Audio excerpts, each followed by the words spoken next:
Hey everyone, welcome back to Simming History, where we look at the history of architecture through the lens of The Sims. Before we get started today, if you liked the video, please take a moment to hit like and subscribe. Today, we're looking at the Lustron home. Never heard of it? Not surprising. In fact, I'd wager most of you haven't. So let's get started. If you've been watching this channel for a while, you know there's a series called Idea to Construction, where I look at building a small house for someone. In the course of that ongoing project, I did some research on modern kit homes. Construction prices today, Inevitably, this research resulted in me going down a rabbit hole of sorts on historic kit homes. If you're in the United States, you probably have heard of the Sears catalog houses. Most people think of these when thinking of kit homes. But there was one kit home that stood out. It was wholly unique. And that is, of course, the Lustron. The Lustron Corporation was founded in 1947, and its factory was located in Columbus, Ohio.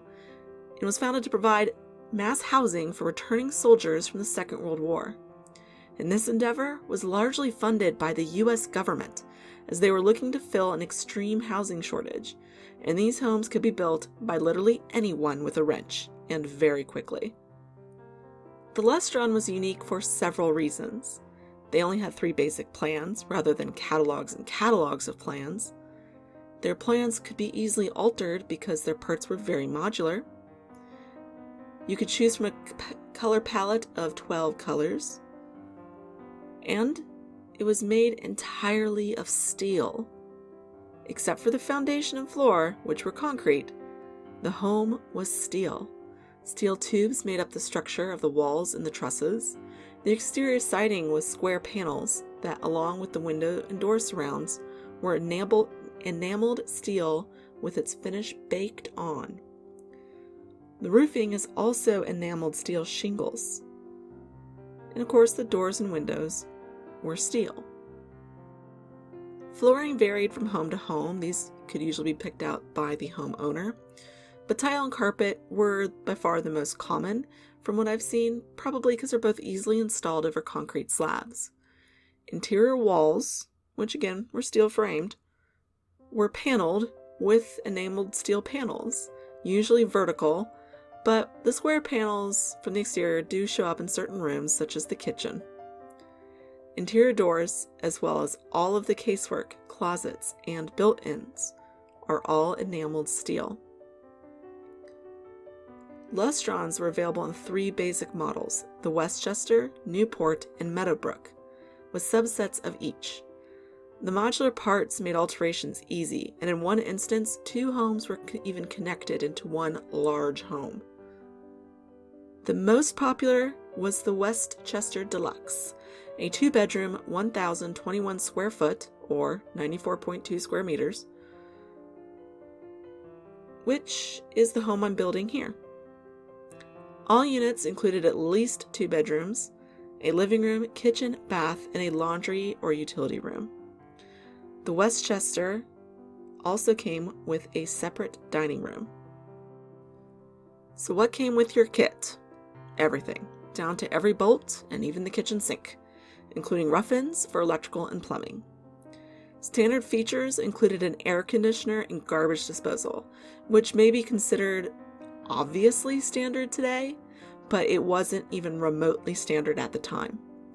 Upgrades, which would run you an additional $1,500, would include a water heater, additional built-in cabinets, and a washing machine and / dishwasher that was located in the kitchen next to the sink, and it was widely reported to not work well for either purpose.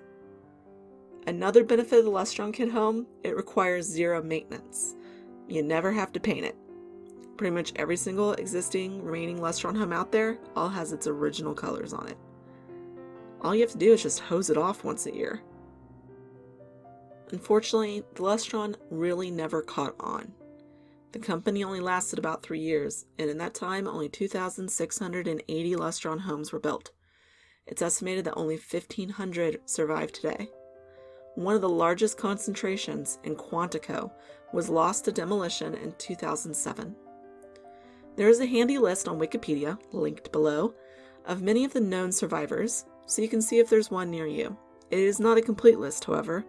There's one in my hometown that I know is not on it.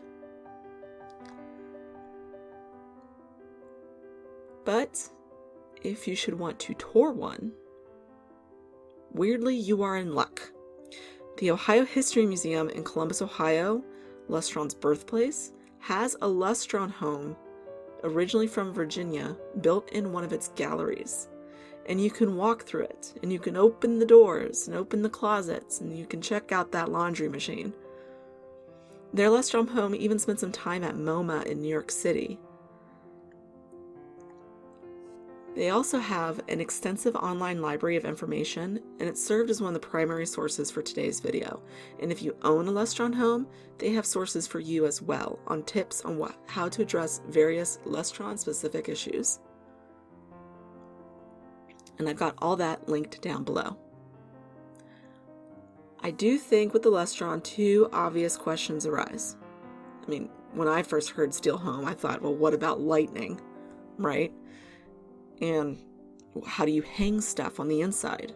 Well, for the first, it's actually kind of boring. A copper line runs from a lightning rod on the roof, down through a chase in the center of the house, into the ground.